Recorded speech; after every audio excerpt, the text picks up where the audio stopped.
4 key takeaways ahead of your ACCA SBL pre-seen information for the December 2023 examination. My name is James and welcome to my YouTube channel. If you're doing the exam in December, fantastic, you're in the right place. If you're doing it in a later year, 24, 25, this video is definitely going to help you out. I'm going to take you through the insights of my notes that you can see on the screen, and if you'd like a downloadable copy, make sure you click the link in the description of this video. It's got lots of free resources down there along with where to access some mocks. But without any further ado, we've got a lot of information to get through in a short video, as you can see. So straight away, first key one for you to note down is all about the NCTech company itself, the background information and the structure of the organisation. This is well known, it's a cloud service based company. It's been operating for a number of years and growing dramatically. Had 3 founding members on there that are all still at the organisation. And this is where you can actually visually see on the structure that are given in the pre-seen information. I know, very high tech me coming down on here. There you go, on the left hand side. So I've just put on my notes there. So we've got the Chief Executive Officer, Commercial Director and Operations Director. They are in the makeup of the board. And other key things that you still need to be aware of. So the original founding members are still there, which is positive, interesting news for us to talk about in your examination.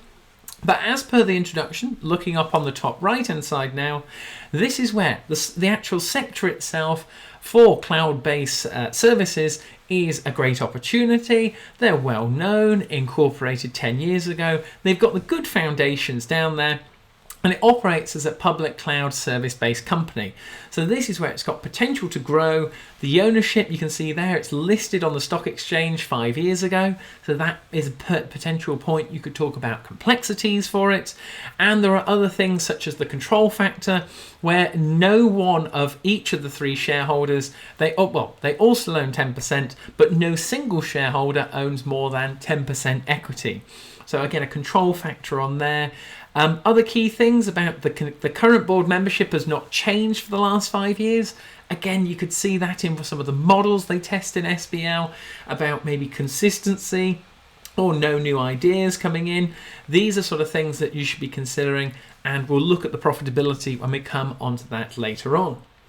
Now, second key point for your notes that you have to be aware of ahead of your examination is the cloud service models and delivery that were given in the pre-seen information, and linking that to the benefits, challenges and developments. So what am I getting at here? Now the key bit for you to get down is where my mouse is now on the top right hand side, is that NCTech provide what is known as the LaaS service model on there, or IaaS service model should I say. NCTech has never offered the PaaS or SaaS service models. So I can hear you telling me through the camera now, James, what on earth does that mean and why is it important to me? Why have you wrote? Very key to note down here. Let me take you to it, especially if you're watching this video and maybe you've got the exam tomorrow and you've gone, oh my word, panic! What do I need to know? Right, IaaS, Infrastructure as a Service, up there.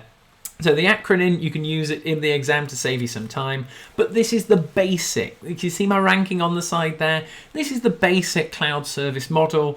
Then it moves up where you've got the platform, the PaaS, which involves communication software added on top of it.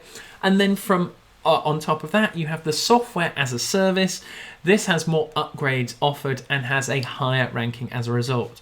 Remember, NCTech only provides the IaaS, Infrastructure as Service, not the other 2. So again, it's a potential opportunity to grow new revenue streams, or the competitors that you can see on the key statistics there, that the percentage of client data stored on the cloud, the adoption rate is higher globally, so they could potentially take the market share from the company in Farland on there. Let me take you down now to IaaS, PaaS and SaaS on there. This is the sort of cost-benefit analysis on the left-hand side for the services. And the public cloud that you can see there for number 1 is IaaS. That's all about just the basics on there, pay as you actually use basis, cheap and cheerful and not very expensive. But that's where you get the private cloud and the hybrid cloud, which the private cloud, this is really, really important for you to note down, is the most expensive. It's more exclusive for large businesses. And then the second one for the hybrid cloud is the second most expensive at the bottom, with both public and private on there. The public cloud one up at the top is what NCTech use, and that is where the gap in the market, the potential risks are for how it is put into place. And from that, this is where it's really worth you noting down that the cloud-based system, these are topical areas that they love to throw in the SBL exam. Now, for the benefits, you can see on the left-hand side, in my notes, the only key things that are underlined are the important stuff, because there's so much information in the SBL pre-seen information. You've just got to remember the key bits. So benefits of this you could refer to in your answers: scalability, instant access, increased security, accessibility, how we process the data, and sharing of that data as well. And then linking back up to the challenges and developments, again, I'm thinking there potentially with a SWOT analysis, other areas that we can have for Porter's Diamond potentially on there thrown into this. But we've got challenges, first of all, to double in size in the next 5 years for the actual sector itself. More global competition, it's looking like an oligopoly.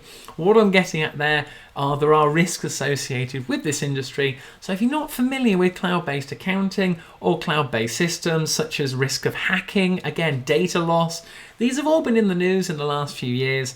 And if they're going to throw something in to test students what could actually apply in the workplace, I think this is definitely an area you need to be really up to speed on, about the regulatory requirements, the challenges, and the skills and technology behind it as well on there. So those are the benefits, challenges, developments of the cloud service model. Next, we have the vision, mission, and corporate values on here. Again, this could link into the actual ethical areas that could come up in your examination. Now, this is the key thing which I thought was really interesting, that NCTech's corporate vision is to be one of the leading cloud service providers in Farland. But then when I read it, I went, hang on a second, but you only provide one of the 3 services currently, so no PaaS and no SaaS on there for it. The other key thing for their mission, you can see it highlighted in level, is they want to become world class on that. Now, this is not getting into the Messi-Ronaldo debate. I'm a Leicester City fan, so Jamie Vardy is world class in my eyes. But nevertheless, look how I've put on there. How are we defining this? What are the expectations? Measuring it as well. Again, PaaS and SaaS, platform as a service, software as a service. How can you have a world class cloud service company only offering one of the services on that? So again, it's something for you to consider. I've put a few of the models on the side there that could potentially come up. This is not a video predicting with my guru ball what could be on there. It's again just to touch on some of the key areas, such as the values on the side there, could relate to some ethical areas, but key thing, and the marker's going to love it if you actually quote some of those values that you can see on the side. And this is the bit that you need to do. Apply it to the requirement. Apply it to the new information on the exam day. Finally, key area number 4 now. Let's get on to it straight away. Performance dashboard and the KPIs on there, because they nicely link to one another. KPIs, as you can see on the left-hand side now of your screen, broken down operationally, how the business is functioning, and then financially at the bottom on there. Key things as to, we've got a target of 100% on there for service availability. There are capacity issues. They've also linked again to security breaches and failures. So again, understanding how the business operates. But now we see from the financial KPIs at the bottom, very much profitability driven. Individual clients, not looking at the overall clients from large companies. Again, breaches and compensation. So again, they've even mentioned about loss of revenue compensation.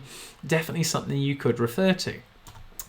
Interestingly, for your notes at the bottom here, let's look on the left-hand side. The key thing on here in 2001 is that we had a jump in revenue from 2001 to 2002, but then it went back down again in 2003. However, if we look at the gross profit margin, which you'd expect to sort of follow the same way, 2001, very healthy, 49.6, but then it went down, the gross profit margin, to 48.6 in 2002, even though revenue had gone up. So what that's saying to me is the cost somewhere of sales within that calculation has gone up. We might be given some more information on the day. I've also calculated at the bottom there some profit before tax margins. Again, look pretty consistent, but we're given the profit before tax figures. I thought, hey, I'll treat myself. I'll calculate them. Could come in handy on there. The little bit at the top for the period, again, they love to test things such as apportioning. Maybe there was potential small calculations we may have to do. Maybe an event after the reporting period to throw that in there as well. And then you can see there for the IaaS service availability to clients on the right-hand side, the KPI for target number 1 was 100%. So we're sort of floating around 95, 94, 96. It's not quite 100. There may be issue, maybe, come on James, on the exam day for SBL, there are of course going to be things that are going to go wrong on there. You've got to pick up on it, apply it to the requirement, and then use the pre-seed information along with the on exam day information and answer it effectively, all 100 marks.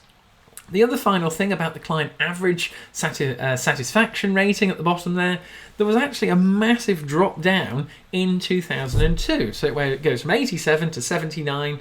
And again, could that link into the costs going up that we've seen in the profitability?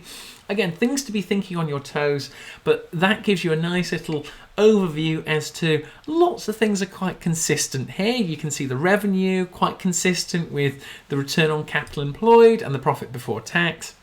There are a few little hiccups on there, a few little hints, but the bottom line is they could throw anything at you on the exam day.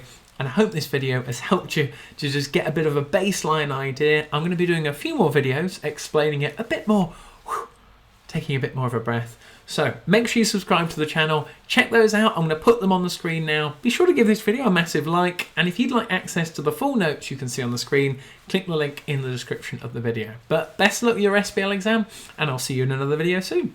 Cheers.